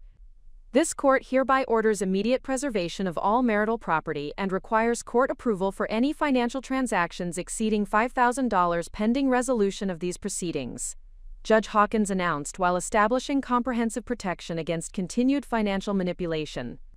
The insurance reinstatement order addressed the immediate medical coverage crisis that Derek's fraudulent insurance modifications had created, requiring immediate restoration of my medical benefits, with retroactive coverage for all expenses related to my cardiac emergency and ongoing recovery. This order included provisions for Derek to assume full financial responsibility for medical expenses that his insurance fraud had created. Judge Hawkins explained that Derek's systematic removal of my medical coverage while concealing these modifications constituted insurance fraud that created both civil and criminal liability. The court's authority to order immediate reinstatement reflected judicial recognition that deliberate elimination of spousal medical coverage during ongoing marriage represented fundamental violations of support obligations that required immediate remedial action. Mr. Morrison's fraudulent removal of his wife's medical coverage while concealing these modifications constitutes deliberate endangerment that requires immediate correction. This court orders immediate reinstatement of Mrs. Morrison's medical benefits with retroactive coverage for all expenses related to her cardiac emergency. Mr. Morrison shall assume full financial responsibility for all medical costs resulting from his insurance fraud. Judge Hawkins ruled with emphasis that established Derek's comprehensive liability for the medical crisis his deceptions had created. The protective order component of Judge Hawkins' comprehensive ruling addressed Derek's pattern of financial abuse and emotional manipulation, establishing legal barriers against continued harassment or intimidation designed to interfere with my legal proceedings or medical recovery. This order included provisions prohibiting Derek from contacting me directly except through legal counsel and preventing him from accessing financial accounts that had been designated for my support and medical expenses. Judge Hawkins emphasized that protective orders in cases involving systematic financial abuse often proved essential for preventing continued manipulation and intimidation tactics designed to discourage victims from pursuing comprehensive legal remedies. Derek's behavior during the emergency hearing had demonstrated continued efforts to minimize his misconduct while avoiding accountability for the systematic nature of his financial deceptions. Mr. Morrison's pattern of systematic financial abuse and medical abandonment indicates likelihood of continued efforts to intimidate or manipulate Mrs. Morrison during these proceedings. This court hereby issues comprehensive protective orders prohibiting direct contact except through legal counsel and preventing access to designated financial accounts, Judge Hawkins announced while establishing legal protections against continued abuse. The business asset investigation order represented perhaps the most significant long-term consequence of Derek's systematic misconduct, requiring comprehensive forensic accounting of all business transactions and professional relationships over the previous 3 years. This investigation would examine Derek's use of business resources for personal benefit, his financial relationship with Rebecca Walsh, and potential violations of professional conduct standards that governed his real estate license. Judge Hawkins explained that evidence presented during the emergency hearing suggested that Derek's financial manipulations extended beyond marital asset transfers, to include potential misuse of business resources and professional relationships in violation of licensing requirements and fiduciary obligations to business partners and clients. The comprehensive business investigation would determine the full scope of his misconduct while preserving evidence for potential criminal prosecution and professional disciplinary action. The evidence suggests that Mr. Morrison's financial manipulations may extend to misuse of business resources and violations of professional conduct standards. This court orders comprehensive forensic investigation of all business transactions, professional relationships, and potential licensing violations over the previous 3 years. Judge Hawkins ruled while establishing the foundation for expanded accountability measures that could affect Derek's professional license and earning capacity. Derek's response to Judge Hawkins' comprehensive orders revealed both his shock at the severity of judicial intervention and his continued inability to recognize the legal consequences that his systematic misconduct had created. His visible distress during the ruling announcement reflected recognition that his assumptions about superior financial resources providing adequate protection had proven fundamentally incorrect. Marcus Hartwell's immediate motion for reconsideration attempted to characterize Judge Hawkins' orders as excessive responses to routine marital difficulties rather than appropriate remedies for systematic financial abuse and medical abandonment. His arguments emphasized Derek's business obligations and financial pressures while minimizing the deliberate nature of his misconduct and the extraordinary circumstances created by his abandonment during my cardiac emergency. However, Judge Hawkins rejected the reconsideration motion with pointed commentary about the comprehensive evidence of Derek's systematic abuse and the legal standards governing judicial intervention in cases involving deliberate spousal endangerment. Her response emphasized that Derek's behavior warranted enhanced accountability measures beyond routine divorce proceedings due to the calculated nature of his financial manipulation and medical abandonment. Mr. Hartwell, your client's systematic financial abuse and deliberate abandonment during his wife's medical emergency represent extraordinary misconduct that warrants comprehensive judicial intervention. This court's orders reflect appropriate responses to egregious behavior rather than excessive intervention in routine marital difficulties, Judge Hawkins stated with judicial authority that eliminated any possibility of successful reconsideration.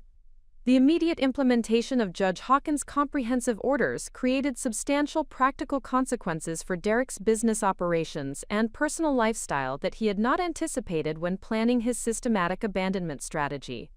The monthly spousal support obligation of $12,000, combined with asset preservation requirements and mandatory insurance coverage, fundamentally altered his financial position while eliminating the advantages he had expected to gain through his calculated betrayal. Derek's business operations faced immediate disruption, as asset preservation orders prevented him from accessing funds that he had transferred to business accounts in violation of marital property rights. The comprehensive forensic investigation would examine all business transactions for evidence of improper use of marital assets, while potentially uncovering additional evidence of professional misconduct that could affect his real estate license. The insurance reinstatement order required Derek to contact his business insurance provider immediately to restore my medical coverage, while accepting financial responsibility for all expenses related to my cardiac emergency and ongoing recovery. This obligation included not only immediate medical costs but also long-term cardiac monitoring and rehabilitation services that could extend into hundreds of thousands of dollars over subsequent years.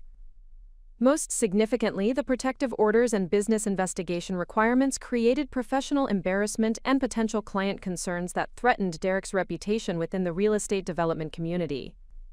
His business associates and potential investors would become aware of the systematic financial abuse allegations and ongoing legal proceedings, potentially affecting his ability to secure financing for future development projects. Derek's consultation with Marcus Hartwell regarding appeal options revealed the limited prospects for successfully challenging Judge Hawkins' comprehensive orders. The systematic evidence of financial abuse and medical abandonment that we had presented created strong foundations for judicial intervention that would be difficult to overturn through appellate proceedings, particularly given the emergency nature of the medical and financial circumstances that Derek's misconduct had created. The broader implications of Judge Hawkins' ruling extended beyond immediate financial remedies to establish important legal precedents for addressing systematic domestic financial abuse in cases involving medical emergencies. Her comprehensive orders demonstrated judicial authority to impose substantial accountability measures when spousal misconduct created health risks and financial instability that threatened victim welfare and recovery. Catherine Rodriguez's assessment of the emergency hearing outcomes emphasized that Judge Hawkins' comprehensive orders provided exceptional foundation for pursuing additional legal remedies through criminal prosecution, professional disciplinary proceedings, and expanded civil litigation addressing the full scope of Derek's systematic misconduct.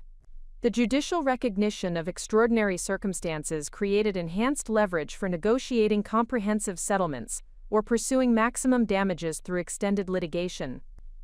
Victoria, Judge Hawkins' orders exceed our most optimistic projections and establish exceptional foundation for comprehensive legal accountability.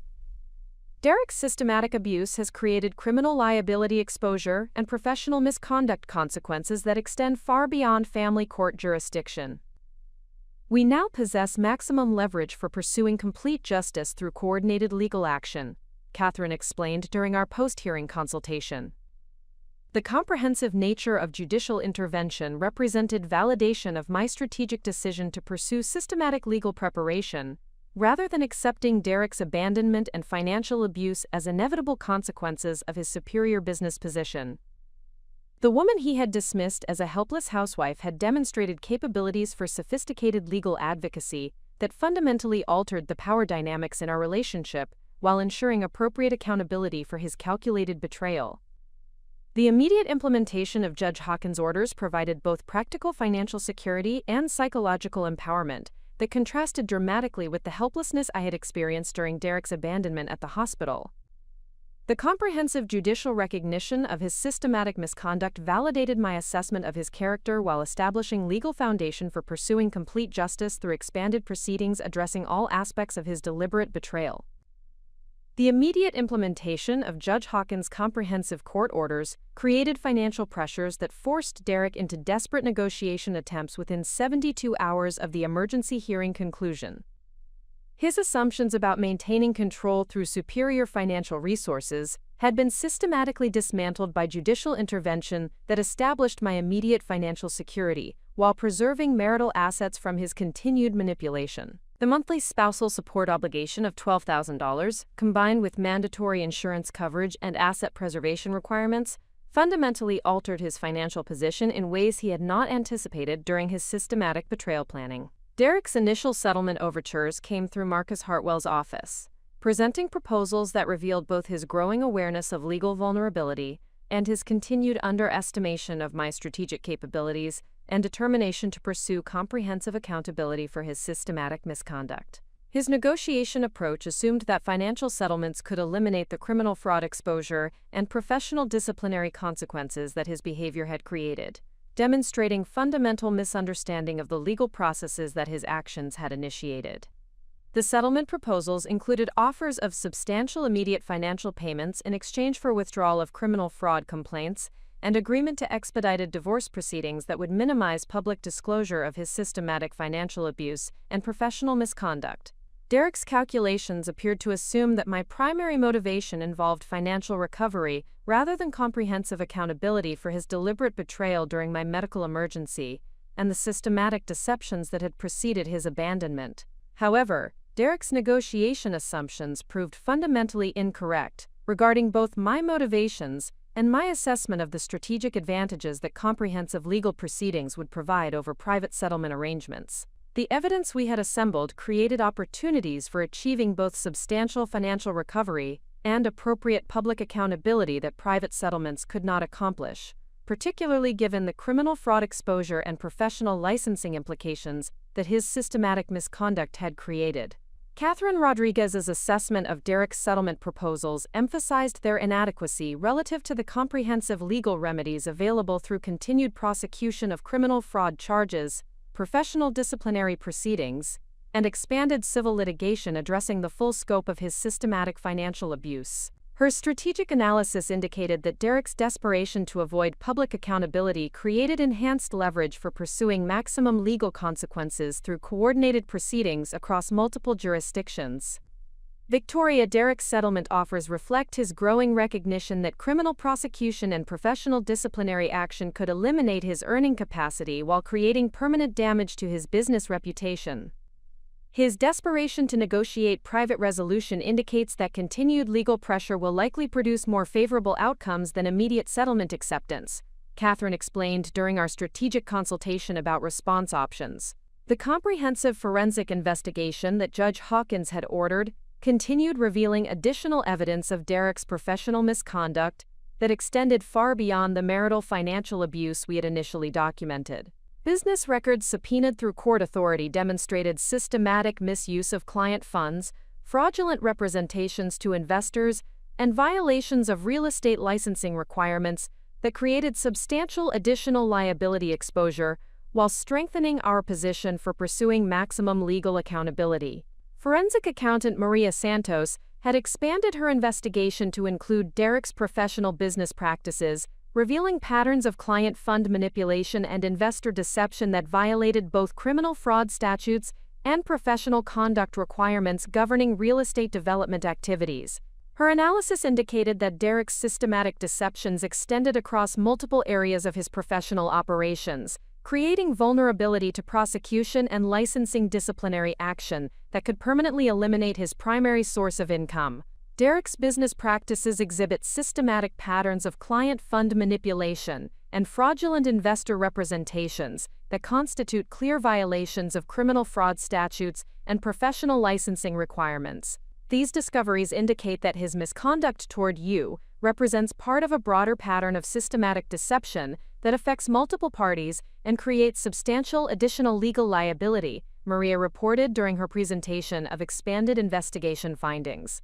The evidence of professional misconduct included documentation of Derek's systematic diversion of client escrow funds for personal use, including substantial transfers to support his relationship with Rebecca Walsh, while concealing these transactions from both clients and business partners.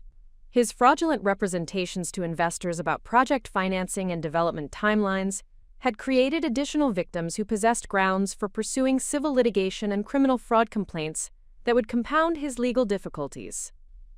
Most significantly, the forensic investigation revealed that Derek's insurance fraud involving my medical coverage represented part of a systematic pattern of fraudulent insurance claims and policy manipulations that extended across his business operations. His systematic insurance deceptions had affected multiple insurance companies and created substantial additional criminal liability exposure that prosecutors would likely pursue aggressively given the documented pattern of deliberate fraud across extended time periods. The Arizona Department of Real Estate had initiated formal disciplinary proceedings based on the evidence of systematic professional misconduct that our investigation had revealed. Their preliminary assessment indicated that Derek's violations of professional conduct standards warranted license revocation proceedings that would permanently eliminate his ability to practice real estate development within Arizona, while creating substantial barriers to obtaining professional licenses in other jurisdictions. Professional licensing investigator Robert Chen had reviewed the comprehensive evidence of Derek's systematic misconduct and concluded that his behavior violated fundamental ethical standards governing real estate professional practice. His assessment indicated that Derek's systematic client fund manipulation, fraudulent investor representations, and insurance fraud created grounds for immediate license suspension pending formal revocation proceedings that would likely result in permanent elimination of his professional credentials. Mr. Morrison's systematic violations of professional conduct standards represent some of the most egregious misconduct that this department has encountered in recent years. His systematic client fund manipulation and fraudulent business practices indicate fundamental unfitness for professional real estate practice that warrants immediate license revocation to protect public interests. Chen explained during his presentation to the Professional Disciplinary Committee. The criminal fraud investigation had expanded to include multiple law enforcement agencies examining Derek's systematic insurance fraud, client fund manipulation, and investor deception across several years of business operations.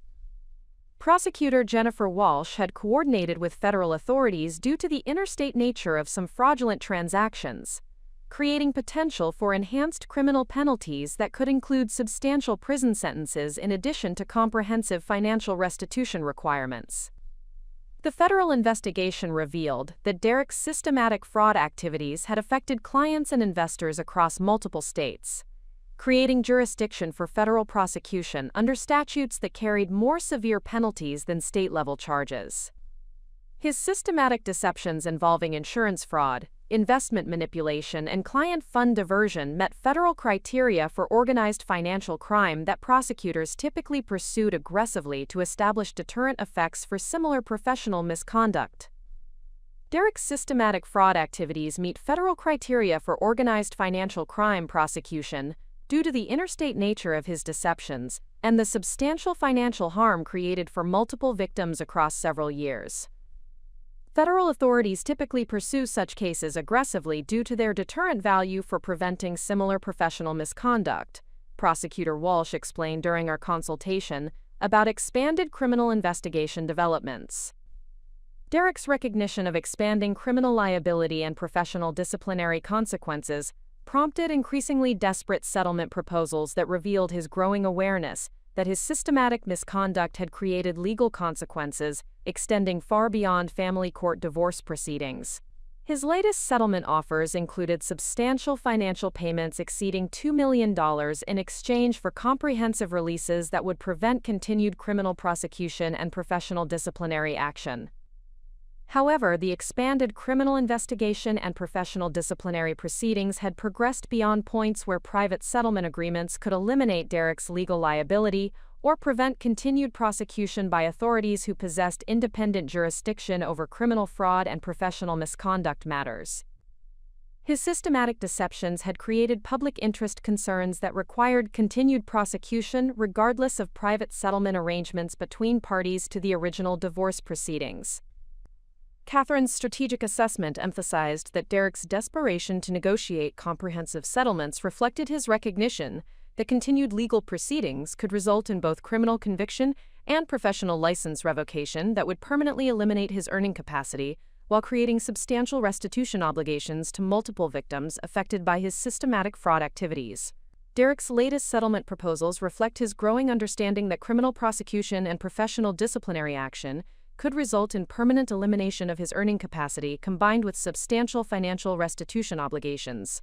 His desperation indicates that continued legal pressure will likely produce maximum accountability while ensuring appropriate consequences for his systematic misconduct, Catherine advised during our strategic planning consultation. The psychological transformation that I experienced during this phase of legal proceedings reflected both the validation that comprehensive accountability provided and the recognition that my strategic capabilities exceeded anything Derek had anticipated during his systematic betrayal planning. The woman he had dismissed as helpless housewife had demonstrated sophisticated legal strategic thinking that created comprehensive consequences for his deliberate misconduct, while ensuring both financial recovery and appropriate public accountability. The expanding scope of Derek's legal difficulties validated my initial decision to pursue comprehensive legal action, rather than accepting private settlement arrangements that would have concealed his systematic misconduct from other potential victims and regulatory authorities. The criminal prosecution and professional disciplinary proceedings would create permanent public records of his fraudulent behavior, while establishing legal precedents that could protect other potential victims from similar systematic abuse. Most importantly, the comprehensive nature of legal accountability that Derek now faced demonstrated that systematic domestic financial abuse combined with professional misconduct created cumulative legal consequences that extended far beyond simple divorce proceedings. His assumptions about superior financial resources providing adequate protection had proven fundamentally incorrect when confronted with comprehensive evidence of deliberate fraud and professional misconduct that affected multiple parties across extended time periods. The investigation also revealed that Rebecca Walsh had participated in some aspects of Derek's systematic fraud activities, creating potential criminal liability for conspiracy and fraud that further complicated his legal position, while eliminating potential sources of personal and financial support during his expanding legal difficulties. Her involvement in insurance fraud and business financial manipulations created additional evidence of systematic criminal activity that prosecutors could use to establish patterns of deliberate misconduct. Derek's business associates and professional partners had begun distancing themselves from his operations, as evidence of systematic fraud and professional misconduct became public through court filings and regulatory investigation disclosures. His reputation within the real estate development community had been severely damaged, creating substantial barriers to securing financing for existing projects while eliminating opportunities for future business development activities. The comprehensive nature of Derek's legal collapse reflected the accumulated consequences of systematic deception and deliberate betrayal that had extended across multiple areas of his personal and professional activities. His confident assumptions about superior business sophistication and financial resources had been systematically dismantled through comprehensive legal action that demonstrated the superiority of thorough preparation and strategic thinking over casual arrogance and financial manipulation. The criminal prosecution proceedings commenced with the Maricopa County District Attorney's Office filing comprehensive fraud charges against Derek Morrison, reflecting the systematic nature of his financial deceptions and the substantial harm created for multiple victims across several years of deliberate misconduct. The charges encompassed insurance fraud, client fund manipulation, fraudulent investor representations, and conspiracy allegations that carried potential sentences exceeding 15 years in federal and state prison facilities.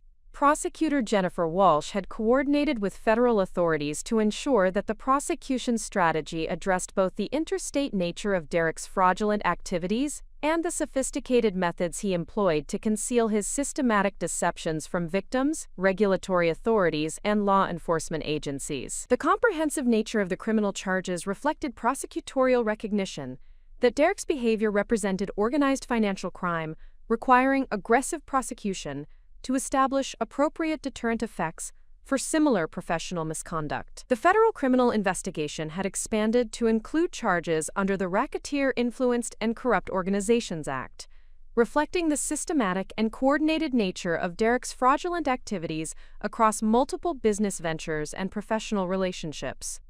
Federal prosecutors had determined that Derek's systematic deceptions met statutory criteria for organized criminal activity that warranted enhanced penalties designed to address the substantial harm created for numerous victims and the sophisticated methods employed to conceal criminal conduct. The indictment detailed Derek's systematic manipulation of client escrow accounts, fraudulent representations to investors regarding project financing and development timelines, systematic insurance fraud affecting multiple companies and policies, and conspiracy with Rebecca Walsh to implement coordinated deceptions designed to transfer marital assets while concealing these activities from regulatory authorities and affected parties. The comprehensive nature of the charges reflected the scope of criminal activity that forensic investigation had revealed across Derek's professional operations.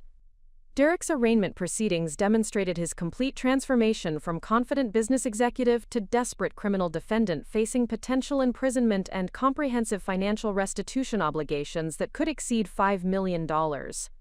His appearance reflected the psychological impact of comprehensive legal accountability, with visible signs of stress and deteriorating physical condition that contrasted dramatically with his previous professional demeanor and confident business presentations. The bail hearing revealed additional evidence of Derek's systematic asset concealment and flight risk considerations that prompted Judge Michael Rodriguez to establish substantial bail requirements of $2 million, while implementing comprehensive monitoring and travel restrictions designed to prevent continued asset manipulation or attempts to flee prosecution jurisdiction. The bail conditions included surrender of all passports, weekly reporting requirements, and prohibition of any financial transactions exceeding $10,000 without court approval.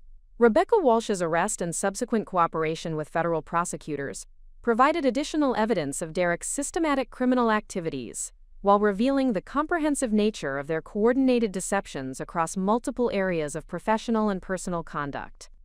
Her decision to negotiate plea agreements in exchange for testimony against Derek reflected recognition that her peripheral involvement in his criminal activities created substantial liability exposure that required cooperation to minimize potential imprisonment and financial penalties. Rebecca's cooperation revealed previously unknown aspects of Derek's systematic fraud activities, including additional victim investors, concealed business relationships, and sophisticated money laundering techniques designed to transfer criminal proceeds through multiple accounts and jurisdictions. Her testimony provided prosecutors with insider knowledge of Derek's criminal methods and motivations that strengthened the comprehensive case against him, while demonstrating the calculated and deliberate nature of his systematic deceptions. The professional disciplinary proceedings with the Arizona Department of Real Estate had concluded with immediate revocation of Derek's professional license, eliminating his primary source of income while creating permanent barriers to obtaining professional credentials in other jurisdictions. The disciplinary committee had determined that Derek's systematic violations of professional conduct standards warranted the most severe sanctions available, reflecting their assessment that his behavior represented fundamental unfitness for professional real estate practice. The license revocation proceedings had revealed additional evidence of Derek's systematic client fund manipulation and fraudulent business practices that extended beyond the evidence initially available through our divorce investigation. Professional investigators had discovered patterns of misconduct affecting dozens of clients and investors across several years, demonstrating that his betrayal of our marriage represented part of a comprehensive pattern of systematic deception that affected numerous parties and created substantial financial harm. The civil litigation initiated by Derek's defrauded clients and investors had created additional financial liability that compounded his criminal restitution obligations, while ensuring that any remaining assets would be subject to comprehensive recovery proceedings designed to provide compensation for victims of his systematic fraud activities. The coordinated civil litigation represented claims exceeding $8 million, effectively eliminating any possibility that Derek could retain significant assets following resolution of his criminal and civil legal obligations. The bankruptcy proceedings that Derek had initiated in desperate attempts to protect remaining assets from creditor claims had been challenged by prosecutors and civil litigants, who argued that his systematic asset concealment and fraudulent transfers required comprehensive recovery actions that would pierce any bankruptcy protections. Federal bankruptcy courts had demonstrated increasing willingness to deny bankruptcy protection for defendants whose systematic criminal activities created the financial difficulties requiring bankruptcy relief. My participation in the criminal prosecution proceedings provided opportunities to present victim impact testimony that emphasized both the personal harm created by Derek's systematic betrayal during my medical emergency and the broader implications of his criminal conduct for public trust in professional real estate services. The victim impact testimony allowed me to articulate the comprehensive nature of harm that systematic domestic financial abuse creates, while advocating for appropriate criminal penalties that would establish deterrent effects for similar misconduct. The criminal trial proceedings, scheduled for 6 months following Derek's arraignment, would provide comprehensive public examination of his systematic fraud activities, while ensuring that the full scope of his criminal conduct became part of permanent public records available to protect potential future victims. The trial would demonstrate that domestic financial abuse often represents part of broader patterns of criminal conduct that affect multiple parties and require aggressive prosecution to prevent continued victimization. Catherine Rodriguez had coordinated our civil divorce proceedings with the criminal prosecution timeline to ensure that Derek's criminal conviction would strengthen our position for pursuing maximum civil damages, while preventing him from utilizing bankruptcy or asset protection strategies to avoid comprehensive financial accountability for his systematic misconduct. The coordination between criminal and civil proceedings created enhanced leverage for achieving both criminal accountability and civil recovery. The comprehensive nature of Derek's legal collapse had attracted significant media attention from business publications and legal journals, interested in examining how domestic financial abuse cases could reveal broader patterns of professional misconduct requiring coordinated law enforcement response. The publicity surrounding Derek's criminal prosecution and professional license revocation created additional reputational consequences that would affect any future attempts to rebuild his business career or professional relationships. The media coverage emphasized the connection between Derek's abandonment during my cardiac emergency and his systematic professional fraud activities, demonstrating that personal character failures often correlate with professional ethical violations that create risks for clients, investors, and business partners. The comprehensive nature of his misconduct provided valuable case study material for professional education and regulatory policy development, designed to prevent similar systematic abuse. Derek's former business associates and professional partners had initiated their own legal proceedings to recover funds and assets affected by his systematic fraud activities, while distancing themselves from any potential liability related to his criminal conduct. The dissolution of his professional relationships eliminated potential sources of financial or legal support, while creating additional creditor claims that would compete for recovery from any remaining assets. The real estate development projects that Derek had managed were facing comprehensive investigation for evidence of additional fraud or mismanagement that might affect project completion or create additional liability for investors and contractors. Several projects had been placed under receivership management, while regulatory authorities examined financial records and determined appropriate remedial actions to protect investor interests and ensure project completion where feasible. Up next, you've got two more standout stories right on your screen. If this one hit the mark, you won't want to pass these up. Just click and check them out. And don't forget to subscribe and turn on the notification bell so you don't miss any upload from us.